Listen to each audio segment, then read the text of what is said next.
Hello and welcome to a channel update for November 2020. A type of video I don't feel I'm making enough of, and I intend to get better at making these videos from time to time when they are relevant. The relevance will be either changes to the channel, of which there hopefully should be few, but mainly to mention an upcoming schedule of games that I have planned for the foreseeable future. I'm recording this during the day, and you can probably hear why I normally don't do that. For some people, having that background noise is not bothering them, but for quite a few people it probably would, and that is why I am doing so much pre-recorded footage, which I voice over after editing, because I can only do my voice recordings undisturbed when it's dark enough for my bird to be asleep. And if I was to wait for that time to do a live recordings in order to make them more in the moment sincere, I would never get anything done. This way I can play the games during the day and then edit them, and then once it's quiet I can do some voiceover recording. It probably gives a better result when you do live recordings, so you can respond live to surprises in games. But as I said, the alternative is that I will make one video a year or so, and I want to be a bit more active on my channel than I've been for a long time. The wording changed from from classic games and miscellaneous into game appreciation channel is just a question of wording. It has always been the case. It's always been the intention that this channel is a gaming appreciation channel. I'm not here to try and show off that I'm an epic player in any way, shape or form, because I well know I'm not. I'm trying to show appreciation of different games. Sometimes, mostly in the case of Commodore 64 and Amiga videos, it will be games that I think should never have been made, or those who are making them should never have been allowed near a keyboard in order to make the game. But that is a video it's a video type I can do relatively easily. I don't have to be worried about picking up the best gameplay elements from a game that stinks. I don't have to worry too much about drawing attention to the excellence or to minor details, which is easily overlooked if you're just playing through a game for the first time. I can just sit and say how much it stinks for 10 minutes and give the reasons for it. Obviously, it's not unjustified.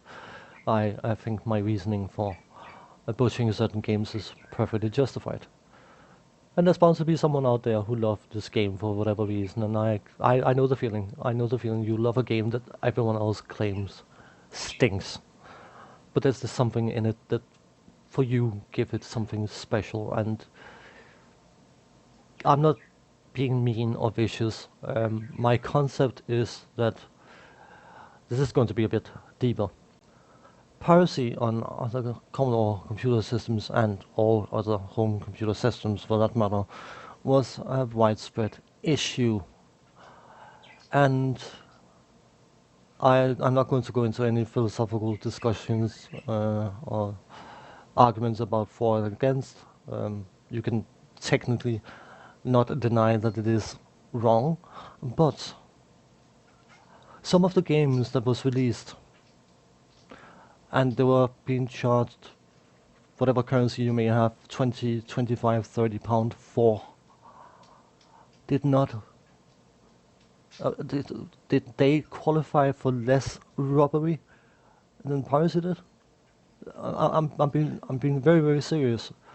Some of the games that was released to the paying public even, were so horrendously rubbish that whoever made the game should be sued for trying to sell it. And that is my concept of when I'm making those kind of videos, this is a game that someone was actually trying to charge you 30 quid for, or 20 quid, or whatever it was back in the day. The games I bought were usually up in that price range, but yeah, well, that sounded a bit more posh than was meant to. But that is the idea behind those videos. Is okay, they charged money for this. It is a subtle robbery to charge money for this kind of crap, because of course you didn't have the safeguards that a certain download services give you these days, where you could play a game for an hour and say nope, not for me, and get a refund. Well, have a chance of a refund, I should rather say. Back then, you bought a game and it didn't work, you could get it replaced, but you would get it replaced with the same game. So if it was a stinky game that didn't work, yeah. So, as I said, I don't want to go into a deeper philosophical debate about for or against all that stuff, but the thing is, when you put a money value on something, you raise the expectations, and that is what those video comments are based around. Was it actually worth the floppy disks they were put on? Or was it just an attempt to do a quick cash grab based on a famous either other version title or movie or whatever, arcade, whatever it was?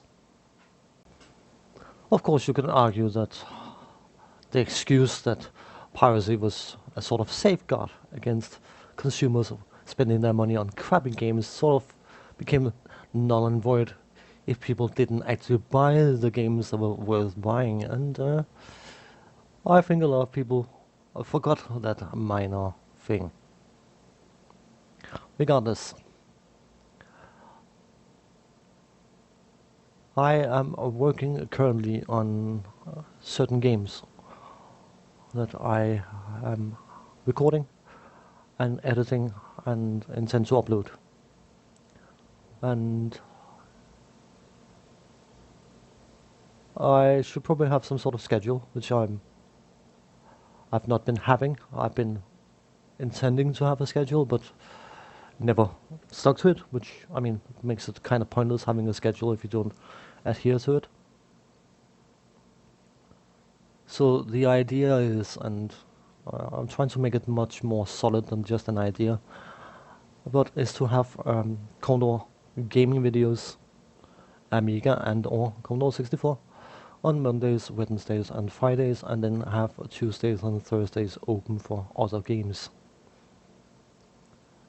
I should probably have them on a fixed schedule, those other games, so that you know, okay, on Tuesdays, couldn't give a toss about the game he's playing today, so if he uploads anything today, I can safely ignore it. But I will still allow myself the right, and I don't need to ask for permission for that, thankfully, to upload random videos outside of schedule and outside of scheduled time. But if I operate with a Monday to Friday uploading schedule, then I've given myself some breathing space if I'm not in the mood for doing a certain video at a certain time, or if I suddenly think that I just need to share my view of this video with you, then or this game with you, then I can do so. The games currently in the pipeline are a TIE Fighter Collector's Edition from the, what's it called? Better grab the box here. X-Wing Collector's Series, or Collector Series I think it's called, which contains X-Wing, TIE Fighter and X-Wing vs TIE Fighter Flight School.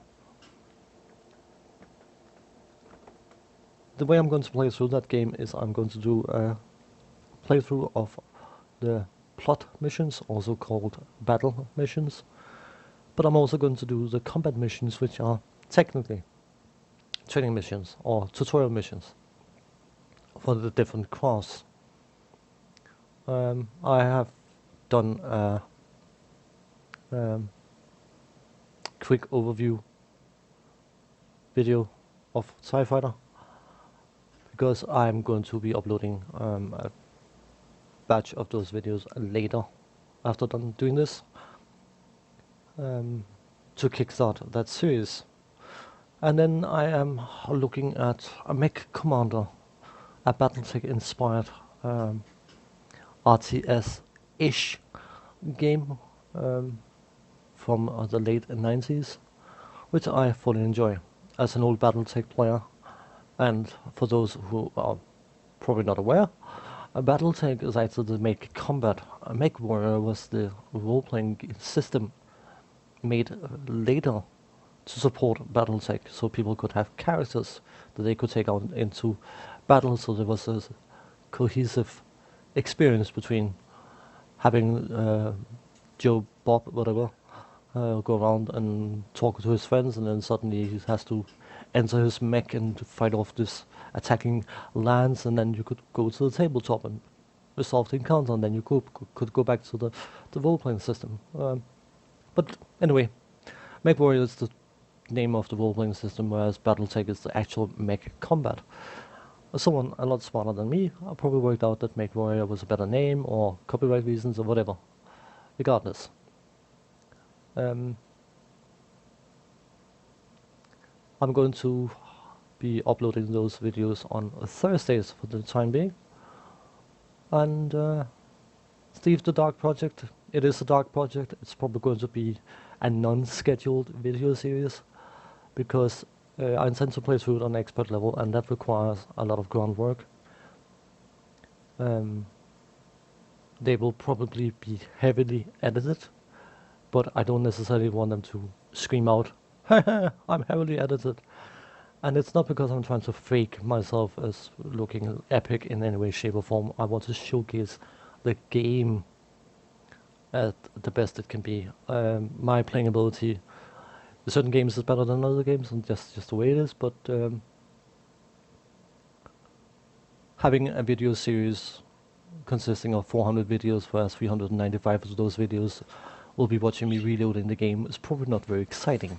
So, only for the quality of the video, to showing off the game the best I can, not to fake pretend to be the best game in the world, not at all, not at all. Other games I'm looking at or working on, things like MechWarrior 4 Mercenaries, which I finally got to work. Incredible, when you buy your games you still have so many issues getting them to work, isn't it? You hate to be punished for buying your games. I'm not going to refer back to an earlier point, but those of us buying our games, we actually get punished for it. Interesting, isn't it? Stupid CD protection systems. Oh, my CD drive died. I may as well get a CD writer, because it's roughly the same cost, and it could be nicer being able to make a music CD I can put in my car when I'm driving. And then this obnoxious CD protection system saying, ha ha ha, you got a CD writer, you're going to pirate this game. Not working. Wow. Yeah. And you will probably find, if you have a library of older games, like me, I got a full cupboard full of games of an older type, that 99.99% of the reason they're not working is not because they're not compatible with your new SPIFFE operating system. It is because of the rubbish CD protection. Lovely. Yeah. Anyway, I got that to work, and I'm going to look at doing some videos of that. It will probably be a scheduled play through after I'm done with TIE Fighter or Mech Commander, but it's something down the line. I'm looking at other games as well, and I see no point in mentioning names at the moment.